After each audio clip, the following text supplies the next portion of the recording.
নবীজি সাল্লাল্লাহু আলাইহি সাল্লাম বলেন, কোন নাফরমান পাপী তাকে যখন তার স্বজনরা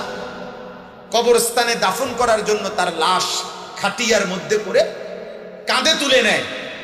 তারা যখন কবরস্থানের দিকে প্রথম কদম রওনা দেয়, আল্লাহর নবী সাল্লাল্লাহু আলাইহি ওয়াসাল্লাম বলেন, আল্লাহর কসম, ওই নাফরমান তখন এমন বিকট চিৎকার করে আর বলে, ইয়া লাইতাহা ইলা আইনা কাদ্দামতুমুনি, হায় আমার আফসোস, আমার স্বজনরা, আমারে তোমরা কই নিয়ে যাচ্ছ,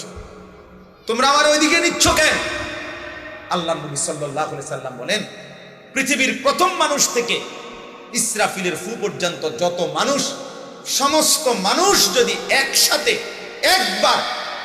এই নাফরমানের শুধু লাশের খাটিয়ায় যে চিৎকারটা দেয় কবরের আযাবের ভয়ে, আল্লাহর নবী বলেন, একবার যদি সমস্ত মানুষ একসাথে শুনতো ওই চিৎকার, তাহলে সাইকা, সমস্ত মানুষ একসাথে বেহুশ হয়ে